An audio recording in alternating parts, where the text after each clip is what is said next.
بندہ کہے دن ہے ہم کہتے ہیں دن ہے، بندہ کہے رات ہے ہم کہتے ہیں رات ہے. نہیں کیا ہے. دنیا بھر میں نافذ العمل ہے. دنیا بھر میں سیاسی بات کا مطلب کوئی ایک فرد یا کوئی ایک خاندان نہیں ہوتا. تو انشاءاللہ یہ تحریک آگے بڑھے گی. اس تحریک ہم شہر شہر جائیں گے، پورے پاکستان کا دورہ کریں گے. اس سے پہلے ہم نے Balochistan, K P K, interior Sindh, south Punjab, central Punjab, الحمدللہ آج ہمارے گرد یہاں موجود بھی ہیں. تو ہم انشاءاللہ العزیز اس تحریک کو پاکستان میں اداروں میں لوگوں کے پاس لے کر جائیں گے، اور پھر ایک پلیٹ فارم پر لوگوں کو رجسٹر کرنے کے بعد ان سے کہیں گے کہ اب آپ اتنی بڑی تعداد میں ہیں کہ اپنے اندر انٹرنل الیکشنز کا آغاز کیجئے.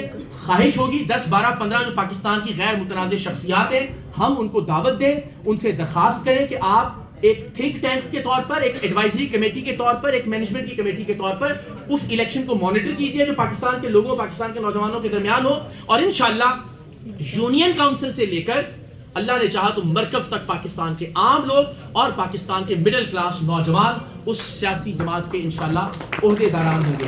ایک عہد میں یہ کرتا ہوں آپ سے انشاءاللہ العزیز کے اس تحریک کی حد تک ہمارا نعرہ کوئی شخصیت نہیں ہوگی.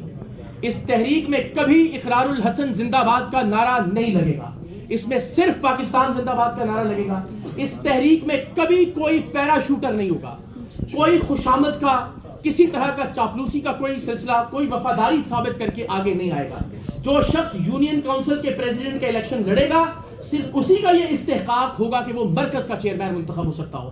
کسی طرح سے کوئی پیراشوٹر جو ہے وہ اندر داخل نہیں ہو سکے گا. پھر سب سے بنیادی بات، یہ تحریک پاکستان میں گالم گلوچ، بد تہذیبی، نفرت، جھوٹے الزامات انشاءاللہ ان کے خاتمے کی جد و جہد کرے گی، اور وہ جد و جہد آپ کو ہوتی ہوئی نظر آئے گی، اور اس کا انشاءاللہ العزیز آپ کو نتیجہ برآمد ہوتا ہوا دکھائی دے گا.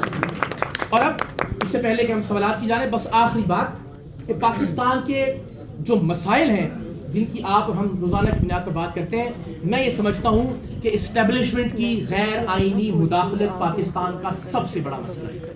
میں یہ سمجھتا ہوں کہ جمہوری حکومتوں کا، جنہیں بہرحال چلیے چونکہ لوگوں نے ووٹ دے کر منتخب کیا ہوتا ہے، ان کا جو تسلسل کا نہ ہونا ہے وہ پاکستان کا ایک بہت بڑا مسئلہ ہے.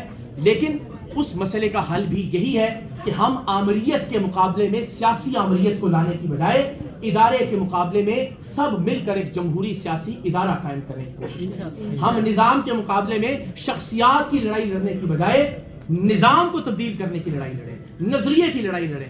میں بڑی عاجزی سے یہ چیلنج کرتا ہوں، تاریخ انسانی میں آج تک کوئی ایک ایسی تحریک نہیں ہے کہ جو کسی شخص کے لیے یا کسی فرد کے لیے چلی ہو اور کامیاب ہو گئی ہو. کبھی ایسا نہیں ہوتا کہ فرد کے لیے یا شخص کے لیے چلنے والی کوئی تحریک کبھی کامیابی سے ہمکنار ہوئی ہو. ہمیشہ نظریے پر کھڑی تحریکیں کامیاب ہوتی ہیں، ہمیشہ نظام کو تبدیل کرنے کی تحریکیں کامیاب ہوتی ہیں. اور ہمارے یہاں میں نے آپ سے کہا نظریہ تو کوئی نہیں ہے، بندہ ہمارا نظریہ ہے. بندہ کہے دن ہے ہم کہتے ہیں دن ہے، بندہ کہے رات ہے ہم کہتے ہیں رات ہے.